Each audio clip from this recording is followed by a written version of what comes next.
In today's video, I'm going to go over digital marketing 101. So if you're just starting out or you just kind of want a refresher, this is the video for you. If you don't know who I am, my name is Michael Tandarich. In my 20s, I built a 7-figure marketing agency. And in my 30s, I'm giving all the information away for free through my YouTube channel and through my free newsletter that goes out once a week on Wednesdays called The Midweek Marketer. If you'd like to sign up for that, click the link in the description below. And like I said, in this video, I'm gonna go over digital marketing 101. We're gonna break down everything for you. So if you're just starting out, this is the video for you. Okay, so to get started, let's go over what the definition of marketing is. This will help us understand exactly what we're doing. So marketing is the activity or business of promoting and selling products or services.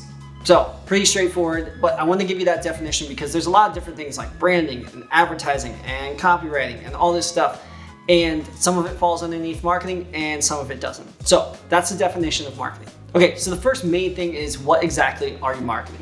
So are you marketing a product or are you marketing a service? The reason this is important is each one requires different marketing, and there's different strategies when it comes to products. There's a different strategy when it comes to services. For example, services, whether that's an advertising agency or a landscaping company, is basically a business is providing services to another business or a customer, requires a different sales cycle, requires a different marketing than marketing products, right? So with services, typically people reach out via something like Google and they call your business, or there's a referral because they know a friend that works with you and they're calling you to get more information on your business. Then you have to do a meeting and go over that meeting with them with a bunch of marketing material and then give them an agreement or a contract for monthly work or 6 months or project based or something like that. And that's completely different than marketing something like a product.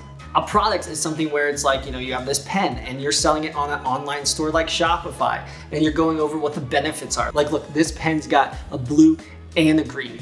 That's way cooler than just a pen that has a blue side to it. The point is that there's different marketing strategies, whether you're marketing a product or a service. So write down whether or not you're promoting a product or a service. The second thing is, who are you marketing to? Are you marketing to a business? So that's your business marketing to another business, that's a really bad B, or you could be a business that is marketing to consumers. So a consumer is someone that's purchasing a product. Typically what happens is B2C customers, you're typically promoting a product, and B2B customers, you're typically promoting a service. Obviously there's outliers to that. There are products that B2B businesses need to purchase, but for the most part, B2C works with products and B2B works with service. Now you might be thinking for a second, if I'm marketing my advertising agency to another business like a plumbing business, isn't that B2C because I'm working with me to another customer or consumer? No, because what's happening is you are a business marketing to another business. This is your business marketing to, maybe you're marketing to moms, or maybe you're marketing to people that purchase wrenches and they're mechanics or something like that. Those are consumers, and businesses are completely different. Okay, the third thing is your target market. This is marketing basics, right? This is marketing baseline. You don't have this, you aren't really marketing well. I'm gonna do a little side quest here, but if you don't have these things all lined up, you don't understand who your target market is, and you just start running TikTok ads for your business, or you start running Facebook ads, or you just start posting on LinkedIn, or sending random emails out, you're 99% of the time going, because you don't understand the pain points and what your customer wants and all that kind of stuff. And this is what's helping you figure that out before putting out the marketing. Okay, side quest completed. Target market. Okay, so your target market is whoever you're marketing to. So you have to create like an avatar for this person, right? What are the things they like to do on the weekends? What are the things they like to read? What do they eat? Where do they hang out? Where do they buy clothes? All of that kind of stuff. What platforms they like to hang out on? Do they hang out more on Facebook or LinkedIn or TikTok? Do they respond well to emails, or do they respond better to phone calls? Listing out as many details that you can about your target market, the person you're trying to market to, will give you the best angles when it comes to actually doing your marketing. And here's why this is important. I'm super into cars, okay? So I want I'm super into cars. And here's why this is important. I'm super into cars. I'm shooting this in my garage, and that's one of my sports cars. So if a marketer is reaching out and they're talking about sports cars, I'm gonna really enjoy that. But if they reach out to me and start talking about plants, I'm not gonna even resonate with that whatsoever. I don't care about plants. And I'm most likely not gonna respond to their marketing whatsoever.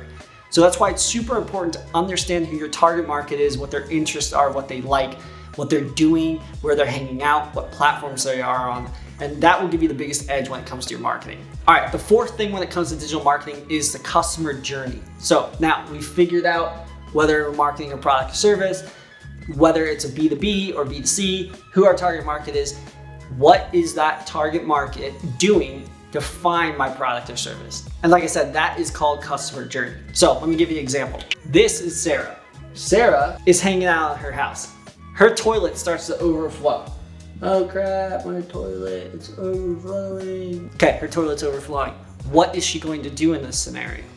Most likely what she's gonna do in this scenario is she's gonna go to Google, she's gonna look up local plumbers in her area, especially if they provide 24/7 emergency service. She's gonna type in plumbers that provide 24 hours emergency service, because she's hanging out at night, she's watching Netflix, and she's going on Google and finding those plumbers, reaching out, reading the reviews, and then calling that company to get someone out to fix her toilet. Now that's just one example. Obviously that's for a local service business, but the point is that every single customer goes through a journey in finding your business. Now I'll give you another example. We have clients where they sell products online, and we have tracking set up where we can see that they've gone to a Facebook post, learned more about their business there, then went to their website, left their website, went and got hit by a Facebook ads because we hit them with retargeting. They did some more research on the business, went to Google to look up some reviews, and then went and purchased. That is an entire customer journey that person went on to find that business, to learn more about that business, and eventually to be warm enough to purchase. So you have to understand that every single customer comes and purchases something through your marketing, goes through a customer journey. And that's why it's also super important to understand your target market, what they're interested in, because then in that journey, you can throw things in that they're interested in. Okay, once you have that, that is your baseline for digital marketing 101. Now, taking all that information, here's a couple areas that you can do some marketing, right? So you got Facebook and Instagram, or Meta, or whatever it's called right now. And those are people that are probably hanging out, watching Netflix, just kind of zoning away. But there's plenty of things that you can target on there that are specific to interests, that are specific to groups that people are interested in. And the important piece though is the demographic on there is ranging more from like 25 to 60 plus. So that kind of range there. Or something like TikTok, obviously a lot of the people that are on that are, 30 down, age 30 down. Or something like LinkedIn, there's a lot of business professionals that spend time on LinkedIn and create content. It's heavily copywriting on there. So really, once you have these four things laid out, then you can start determining, okay, where is my target market spending the majority of their time? And that's why it's super important to understand that, and it's super important to understand the customer journey. Because going back to a service-based business, if Sarah is having an issue with her toilet and it's overflowing, she's going to Google. She's not hanging out on Facebook to find that information. So figuring all that stuff out, so figuring these four things out, and then placing into your marketing strategy the areas that you're gonna be marketing in. Okay, so that's digital marketing 101. Like I said, if you would like one actual marketing strategy every single week from me that I'm using with my clients, there's already 3,000 people that have already signed up for it. So if you'd like to sign up for that and get free information every single week, link is in the description. Thanks for taking the time to watch the video. You can watch my previous video here, or I'll see you in the next one.